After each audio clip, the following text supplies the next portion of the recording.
I'm Judy Stiles. Thank you for joining us this week on Newsmakers. Well, a special anniversary took place this summer in the Joplin region, 30 years of service for the Joplin Area Habitat for Humanity. And joining me today is Scott Clayton from Habitat. Thank you for being here today. Sure, thank you for inviting me.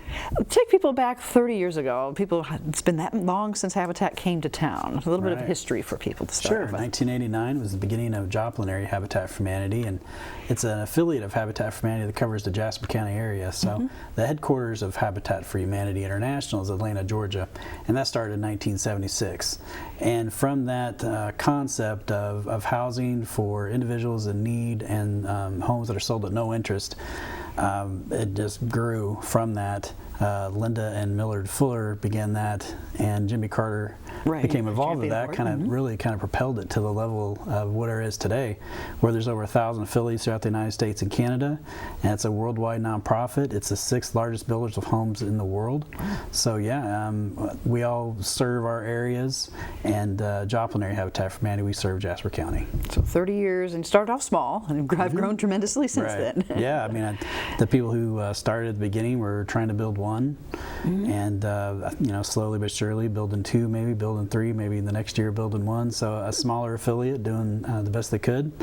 Obviously, I started 10 years ago when I was hoping that we could go from 2 to 3 homes to maybe 3 to 5 homes a year. Right, and then obviously that day in 2011 was huge for us all and very impactful. And for us, we grew from there considerably. Right. Now you have a local organization with national or international ties then, so you have a lot of international ties to support probably, but it's the local key to volunteers that really make this happen. Yeah, true. We keep to the Habitat model, the tenets of Habitat, which are home ownership opportunities. We serve to assist those who are low to moderate income levels have the opportunity to own a home. We also do repairs and minor and major repairs. We have a restore as well. So we serve in a lot of different ways. Basically, we take the model of Habitat and we serve our area with it. Okay, and we'll talk about some of those areas today for the audience, so they get a little bit about tying that together.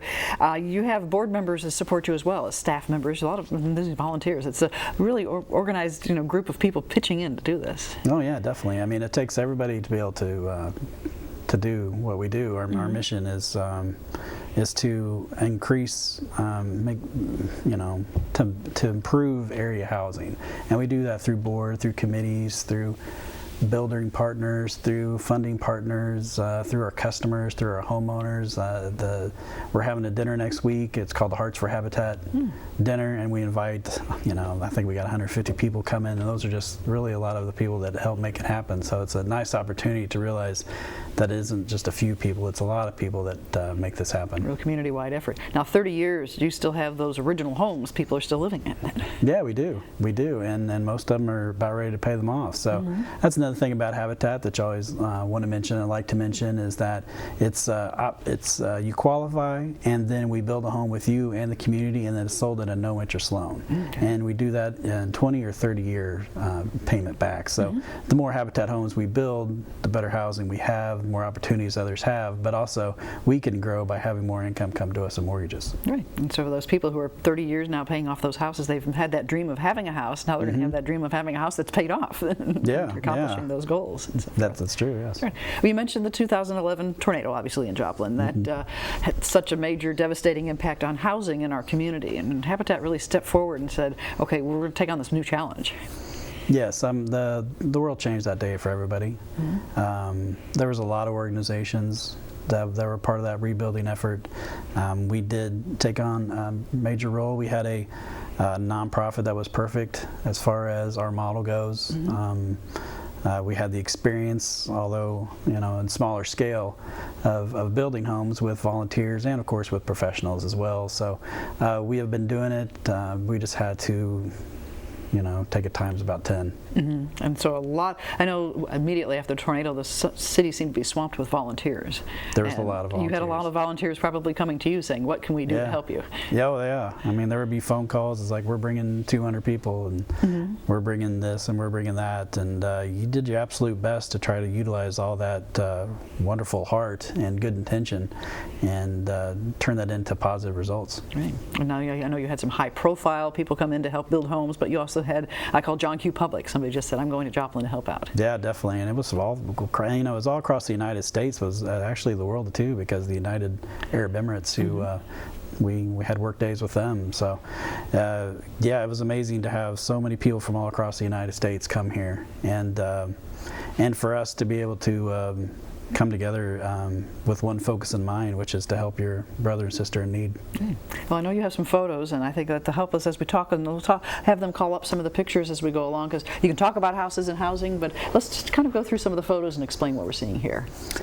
Yeah, we start here at the beginning, and Habitat for Humanity is a Christian nonprofit, and it's our focus to live by the principles of Jesus Christ, and that's the cross that remained, a powerful symbol for us here in Joplin. The church was gone, but the cross was there, and it's always a wonderful reminder to know that why we're here and why we do what we do is because that's what we're supposed to do by the person known as Jesus Christ. And that continues to guide your principles and your operations as you do, right? Yes. Right. Let's go on to the next picture. Then we have some people. Yeah, an amazing thing happened with us. Tulsa Habitat for Humanity came after the tornado, and they wanted to do something with us, and they wanted to do something major with us, and had this concept of a blitz build. And obviously, our heads are spinning here, and this is right during the time of Extreme Home Makeover was going on. We had kind of just a open canvas of great housing need, and they came with their skills, and we brought in ours as well, and we're able to build 10 homes for these families right here, and really kick-started our efforts. So I mean, major thanks, and always will be major thanks to Tulsa Habitat for Humanity coming here, partnering with us, building these 10 homes with us, and it really got us going. And really, you mentioned families. When you look at that picture, you do see the youngsters who had a place to call home at that point then. Yes, true, and that's getting to be 8 years ago, so a lot of those youngsters are adults and growing up and moving on. Right. Yeah, I'm glad they had a good spot to grow up. This shot here, one thing we're conscious of is that you'll see a lot of pictures of devastated towns and torn apart buildings, and we try not to focus on that too much because we just wanted to talk about what we were building and how much we were growing and how far we had come from that devastating time. Here's where St. John's is in the background. I always thought this was kind of a nice moment that really kind of shows what was and what is going to be. So they're rebuilding in the shadow of the destruction that they had in the hospital that was destroyed. Right. Yeah, we had major work days, and you mentioned earlier, we kind of became, for lack of better terms, professional hosters as far as knowing what we needed as far as builders go, and everything down to the very details to be able to organize that volunteer labor and build homes with it. And the volunteers came to town. They weren't necessarily carpenters or people who knew how to swing hammers and use saws. No. So I mean, there was a lot that were, and then they were wonderful to have, but obviously not everybody was skilled, and that was okay. A lot of what we do is heavy lifting, so as you can see there. Right here, it takes a number of people to hold the wall in place while you anchor it and so forth. Let's go on to the next picture then. We had a restore before. We were at 315 South Black Cat Road. We were outside of town. It was hard to get to. There would be hours that we wouldn't have anybody come and see what we had to offer there in the restore. We're open Monday through Saturday 9 to 4, and we receive donated items, construction, household appliances, many different things. And then we resell those items to the public so that we can take those funds and obviously help our housing Those are used for the program, right? Correct. And in the restore as well in our recycling efforts, because along with our mission of home building is our environmental mission, and the restore is a nice way to give items that are still good and connect them to people that need those items. So everybody loves coming to the restore. A lot of you never know what you're going to find, so we have people come constantly just to see what's new and see what's there. So we are at 5201 North Main Street now. That's been great for us. It's a great location. We have been truly blessed to have this be the place where we do our business. And you mentioned, people really, you walk in and every time there's something new, there's something different. It's not just, I have some leftover doors from a construction site. You can find a little bit of everything in there. Yeah, you never know, I mean, it's one of those things where you just have to come out because it's whatever somebody's donated makes it on the floor, and if it's good, it'll probably get bought pretty quick. And people who are watching today and they are looking to donate, do they have certain hours they need to drop things off, or they just call the store and find out what's going on? Yeah, you know what, we will come pick up those items. Okay. You can call us at 782-SHOP, and if you can't get that refrigerator out, we can come with our equipment and pick that refrigerator up for you. Obviously, we love donations to come our way. As I've mentioned, Monday through Saturday, 9 to 4, we got a donation door. Just bring your stuff out. We'll give you a tax receipt, and you can know that that item will be used for good. And the people who shop there are looking perhaps for unique items, but also maybe it's just for a little piece of something they need to finish their own construction project, and you happen to have those, boards for the floor, those things like that. That's right. Yeah, like pieces of sheetrock or lumber, or siding, and windows and doors and all those things. Yeah, we have those. So there's ways to help people with their projects, which in turn help you with the finances and tying that together. So Restore being an aspect of the community, and you say the growth, are you finding more and more shoppers coming to the facility as far as a long time ago, I've been with Habitat for 10 years now, and as I mentioned, being on Black Cat, I always have to explain what Restore is. I'd always have to explain, what our program was. I think people are a lot more aware of what Habitat for Humanity is.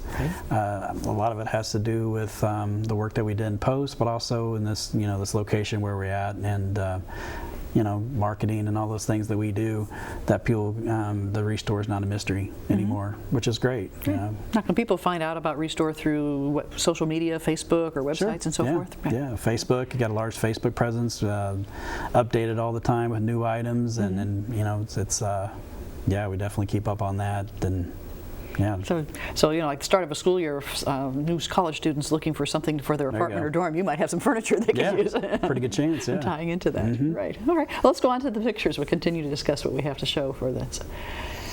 Yeah, this is a flyer for our Brush with Kindness event that's coming up September 28th. That's on a Saturday, and what a Brush with Kindness is where we go out and we do light exterior repairs for homeowners who cannot do the work themselves, who used to be able to do the work. The population we're serving primarily is elderly or physically disabled.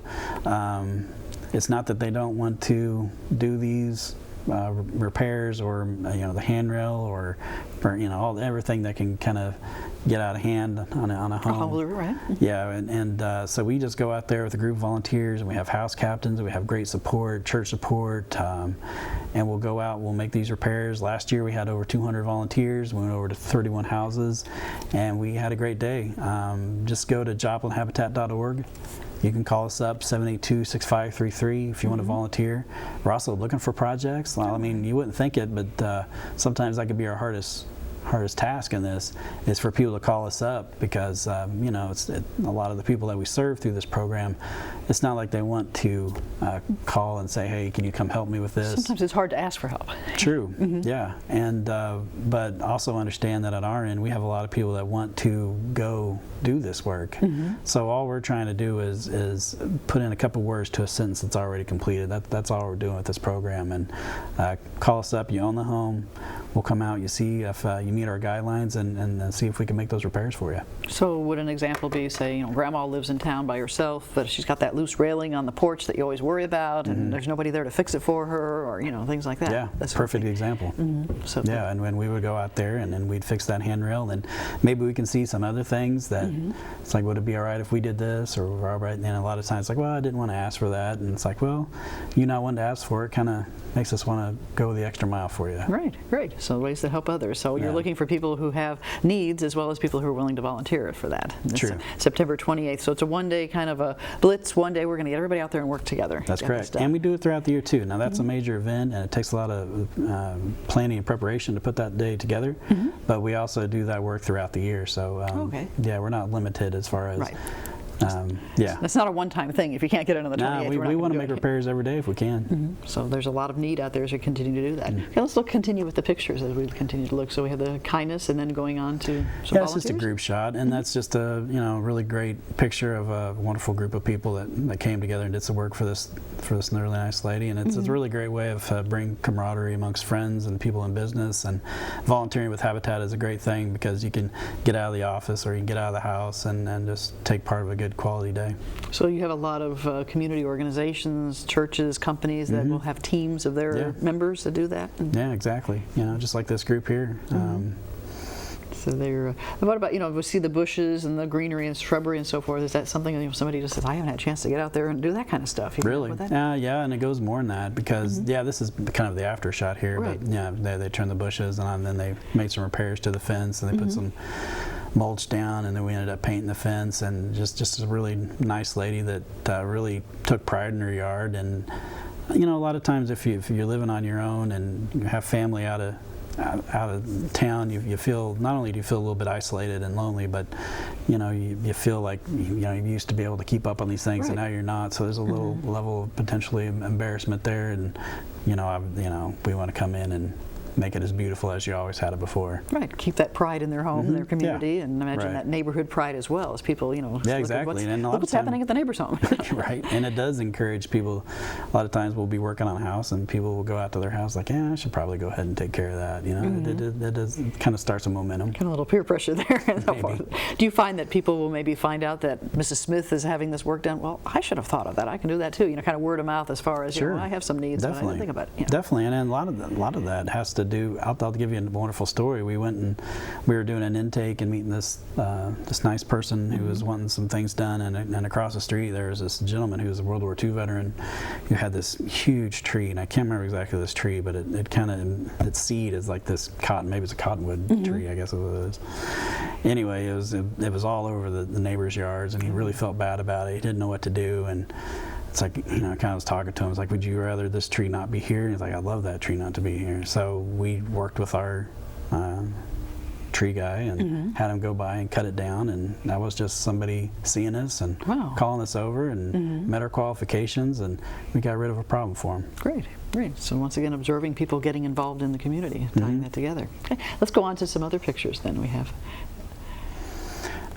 This would be a program that we started this year. Is called Critical Home Repair Program, and that's where somebody owns their home, and Brush with Kindness does the lighter repairs, and we wanted to get into where we could do more, because we would go see homes and obviously they would need more than just a handrail repair. Windows, HVAC, roofing, plumbing, all these things that may potentially be going wrong. That's the after shot. So what we did with these folks is that we did windows, we did a new air conditioning unit, we made the bathroom accessible, we painted the outside of the house, we did a wheelchair ramp, we did some plumbing in the kitchen. So it's a grant that we got through the Federal Home Loan Bank, thanks to our member bank in Missouri. And we got a really large grant, and we're doing this program now. There's a small payback element to it. A lot of things in Habitat, when it comes to, like with homes, there is payback.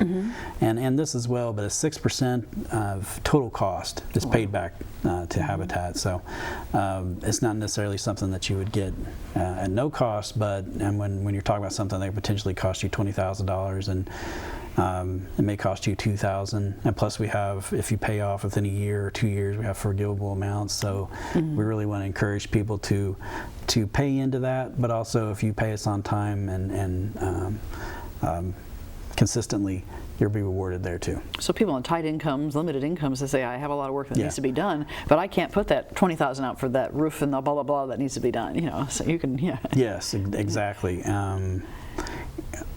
And we also, that's another thing I mentioned, we are 30 to 80% AMI, and what that means, that's area medium income. So that's a part of our qualifications as well. So it's low to moderate income people. Okay, that's probably a question a lot of people have. Well, how do you qualify for these projects? So do you have an application process? You know, John Doe picks up the phone and says, I think I need some help. What do they go through? How's the process for them to apply? Sure. And go through that? Well, like with Brush with Kindness, it's a simpler application because it's simpler work. The home building program with the no interest loan is going to be, you know, it's a lengthier application. We do things on our end as far as credit checks, background checks. We look at levels of income because we're investing in a family, so we need to look at a lot of different factors. And you know, because if we're going to make a 30-year commitment on a home, we want to make sure that that commitment is going to be met. And then also with the critical home repair, there's an application as well. I would say it's kind of in the middle when it comes to being compared to the two as far as what work goes, but we just want to make sure that the person owns the home, that they're current in their bills, and you know, because we want to invest in a property that they're obviously it's going to last to be there. Yeah, because you know, the word investment is kind of key when it comes to what we're investing and what they have invested in it. Now, the people who have these homes are, you know, they're obviously investing financially. They're paying off those loans. They're helping you out, you know, financially. But I understand you also have that just blood, sweat, and you know, the time that they put into in helping you build homes. That they're, you know, working with your volunteers and helping out with the homes. Yeah, that's true. That's kind of what makes it so special. And most of when we're talking about the new home program, are people coming from a renting situation or from backgrounds where their housing wasn't particularly good. Right. So to have an opportunity for a new home that's energy efficient, that's built with Energy Star rated items. We do higher insulation levels and HVAC. So we add a lot of things in these homes to make them very affordable, but also energy efficient. So to be able to have this opportunity, and then you have people that they've never met before come help them do it. I mean, it's a pretty amazing thing to have somebody help you do something that you didn't even know who they were when it started. So that really kind of brings the connection of ownership. Right. And people from their own community, when they say, wow, this is somebody I didn't even know, and they're taking their time out of their day to help me. You know? Yeah, when you talk about community, I mean, it's a small town, so somebody would know somebody, and somehow it all gets connected. Tie it together. Right. Well, let's look at a couple of more pictures that we have for us here. And that's the homeowners. That's the Smithies, and they're in Carl Junction, and they were so ecstatic. She's from the East Coast, he's from the West Coast. They've met here in Missouri, and they worked hard in their lives, and they both had Bruce had a lot of hard times when it comes to surgeries and a lot of physical disabilities. But the things that we did there, they're just ecstatic. Oh, yeah, I can see that now they're excited about the things that they can do that they didn't even. They were more worried about their horrible window and AC situations. Now they can worry about those lighter things. One less stress in life. You know, when you're dealing with, you know, is my house going to say break down, but is this going to last? That happens a lot too. I mean, especially when it comes to housing. You know, it's like an own a home. There's stress that can happen when things go wrong, and it's nice that we can be able to help in that area. This is our second recipient. I think this is a post shot of a house that we did for a gentleman who'd lived there 40 years, and there he is. Yeah. He's a really nice guy. A new furnace put in for them? Yeah, we did a furnace and patio door and flooring and painting, and So he was a longtime homeowner resident in that house. So yeah, really nice guy, Glenn, and he obviously he was very happy. Very happy for that. And then that's a Habitat home. It's one of the 10 for Joplin homes. So. Yeah, just it's when you build something for somebody and then they do that to it. Obviously, it just the gives landscaping they've put in extra. and how it's decorated. Yeah, it's just beautiful. Right. And those homes that you built for that time period, they're all in the same area of town. I mean, there's a and the 10 for Joplin was there were 8 on Kentucky from 22nd to about 26. So yeah, and then 1 on Pennsylvania and then 1 on Grand. So those homes were in an area that was kind of up on the hill and in view of what was there before. So the people who built those homes and they're living in them now, they kind of have their own neighborhood of people who are sharing experiences. Yeah, no, the work's been done with the curb and gutter and the streets. I mean, we've come a long way. There's no doubt. There's no doubt we've come a long way. And imagine you work closely with the city on that rebuilding after the tornado, the plans, as that land became available, and you were able to say, what are we going to do with this neighborhood? Yes. The partners would be. It would take too long to name everybody. to list all our partners that help make that a possibility. Yeah, because we're at 164 homes now total. Right. So yeah, I mean, a lot of different stories there for sure. So support comes from obviously the people help investing in the homes, but you have a lot of corporate support as well as individuals donating the different ways. I'm talking about the money side of things to help things keep happening. I mean, any way that we can do it. Obviously, Restore net proceeds is great. Our mortgage income that comes in. We have a lot of great partners when it comes to companies around here, like a General Mills or Owens Corning. Right. We have some good church support. We have some good individual support. We apply for a lot of grants. We're always applying for grants. So yeah, we're going for anything we possibly can to utilize those funds so that we can make housing opportunities for others. So where you stand now, you've had the influx of all those homes post-tornado. What are your current goals? What are you looking at now for continuing operations? You know, our goals is just to grow, our Restore to grow in awareness and sales, our home construction to be about 8 to 10 per year, but as much as we can do. I mean, that's kind of the goals we put on that, but obviously it's not limited by that. Right. If we can build more, we should build more. Our Brush with Kindness program, we did I think 41 projects last year. You know, we should just build on that. So let's do 50, let's do 60. When it comes to our critical home repair, I think we're going to do 8 to 10 of those this year. So I think any kind of number that we set for goals, we want to go beyond those goals. Continue to grow and so forth. Yes. Now, we mentioned the Joplin Area Habitat for Humanity for our viewers, and we go across the state lines and so forth. How do you define your service area? Jasper County. Jasper County. Most of our construction has been in Joplin, but we also build in Webb City, Carthage, and Carl Junction. Okay. So if someone who's watching, they're on the other side of the state line, they may have similar programs in their communities? Yeah, I mean, there's Habitat affiliates throughout. You know, Newton County Habitat and Crawford County Habitat. Probably the largest ones. Bentonville, of course, has a Habitat, and then Springfield Habitat. Okay, right. So they can find out in their communities if even if they watch us on YouTube and say what's happening. Habitat.org, you know, it's an international nonprofit, so obviously they got a real nice website. So you can just punch in your zip code, and actually the closest affiliate will come up for you. But do you find that sometimes the hardest thing, as I said earlier, is someone to just ask for help? You know, they're hesitant to say, well, that's a great program, but maybe I don't qualify, or I'm afraid to ask for help. Yeah, that's true. And you know, we're not going to discourage anybody who has that feeling. I can understand that. We want to be self-sufficient. We want to do things as we've always done things. There's times that happens in life that you can't. We've had a lot of situations where a lot has to do with people who dealing with illnesses and disabilities that they did not foresee, that there's opportunities there for us to come and help in those situations. So yeah, I mean, a lot of times those are the people that you want to serve the most, the ones that have the trouble asking, because we know it comes from something that's real. And I imagine it's really gratifying for you to be able to see, like we saw the smiles on the face in this picture, what it means to the people. You know, yeah, it's a nice looking house afterwards, it has great features, but you're once again serving the people. Yeah, definitely. I don't know if I could add to that as well. Well said, Judy. Right. So if anyone has any questions after watching the program, let's review how they can get in touch with you. Sure. Website is joplinhabitat.org. Of course, you can always like our Facebook pages. The Restore has one. The Joplin Area Habitat for Humanity, we have one as well. Call us up at 782-6533. If you want to donate something to the Restore, 782-SHOP. So that's 782-7467. Yeah, reach out. We'd love to talk to you and how you could work with Habitat. Great. Well, Scott, I'd like to thank you very much for visiting today, sharing some information with our audience. Well, I appreciate the opportunity. You're welcome. And I'd like to thank you, the viewers, for joining us this week on Newsmakers. I'm Judy Stiles. Hope you can join me again next week at the same time on this station. We'll see you then.